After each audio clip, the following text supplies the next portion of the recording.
Reggie Dwight becomes Elton John in the musical biopic Rocketman. Are all the facts true? Well, I don't know, but it is based on a true fantasy with a ton of Elton John's music.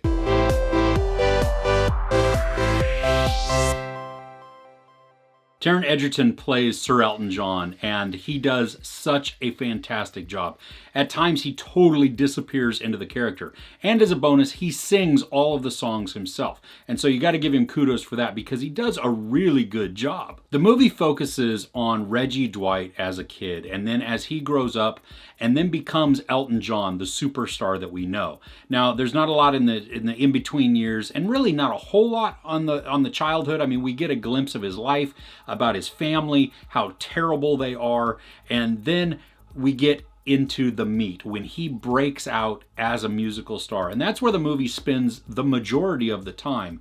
And it's done in just a whole bunch of montages, and we get a lot of music, and sometimes though it's a little jarring. A lot of this plays out like a musical, but you need to think more like Greatest Showman than Bohemian Rhapsody. I mean, parts of it are truly like a 50s musical where you have all of this choreography and singing, and it's telling part of the story, and then you have just regular acting going on. But then also we have just some musical numbers going on where Elton is singing, well, it's really Taron, and in those parts it helps just tell the story as well. I think that's why the songs work so well in the movie, because it's telling the story. And the lyrics themselves are based partly on Elton's life. I mean, Bernie Taupin is the songwriter, the lyricist, and Elton John writes the music, and they have been a partnership for a really long time. And that's how you have all of these hits throughout all of the decades.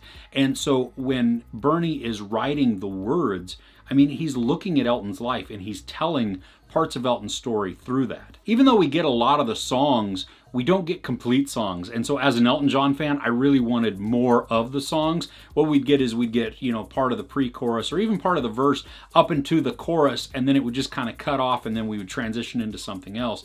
And I wanted more songs. We got a lot of songs. I just wanted more complete songs. Now, there are some really great performances in addition to Taron Egerton. I mean, we have Bryce Dallas Howard, who is playing Elton's mom, and she is despicable. She's terrible. I mean, she's just self-absorbed, and she disappeared into her character too. I mean, she did exactly what you were supposed to see and just not like this character at all, and really made you so much more sympathetic to Elton because of how she treated him or just how she ignored him. Richard Madden plays his manager, and he does just an amazing job. He's, slightly slimy, but also kind of endearing at the same time. More slimy than endearing, though. And then we also have Jamie Bell, and Jamie is playing Bernie Taupin, and he is just phenomenal in this. At the beginning of the movie, I didn't even recognize him. I was just like, he looks really familiar.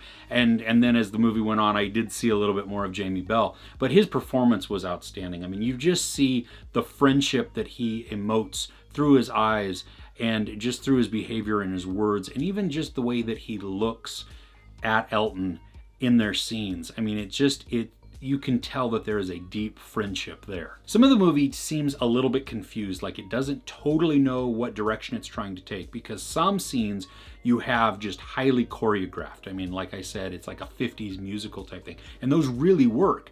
And then other times you have like a song montage, and that by itself works too. But then when those two meet, it just kind of butts heads a little bit. And then also we get as a transition, because we're not really told any years that this is going on. So as the movie's progressing, we just kind of see time, but we don't know exactly how long between this period and this period. I mean, sometimes it's like a blackout, and we don't know, not a physical fade to black, but Elton John blacks out from either drugs or alcohol or exhaustion, and then he wakes up and we're in a different scene. And so it's a little jarring in that way too, because I think some of it is just so that they can move the story along, but some of it also, like I said, it feels kind of clunky. It's jarring because it's not a smooth transition from this scene to this scene. I'm a huge fan of Elton John's music, and have been for a long time. I've seen him in concert a bunch of times, and I really liked, though, finding out more about his life. I mean, especially just what he grew up in and how he became who he is. And then even seeing what he dealt with and how he struggled, and the demons that he had to fight. And I think the story is probably pretty accurate because Elton John is the executive producer of this movie. And so it is the story that he wants to tell. Like I said before, Taron Egerton, he does a phenomenal job. And he sings all of the songs in this. And I found myself singing along because I'm a huge Elton John fan. And so I know the songs and I'm singing along to them. But that being said, I don't think this movie will ever have like that sing-along type of quality. I mean, you go to some of these where you're naturally inclined to sing along to all of them.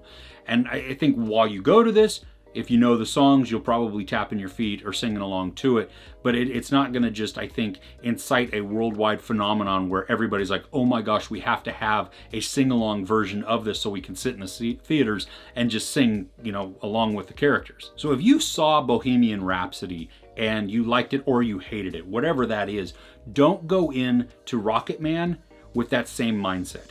It's a totally different film. I mean, you can't, the presentation, the tone, everything about it is different. So if you go in thinking that it's going to be like Bohemian Rhapsody, it's not going to meet your expectations at all. Whether you liked the movie or you hated it, which I guess could be a positive or a negative there, but just let it stand on its own. I mean, it's a lot of fun to watch and it's really interesting. It's different. As an aside, they play Benny and the Jets in this, and the movie 27 Dresses has ruined me on that song because all I hear when they get to parts of the chorus is electric boobs.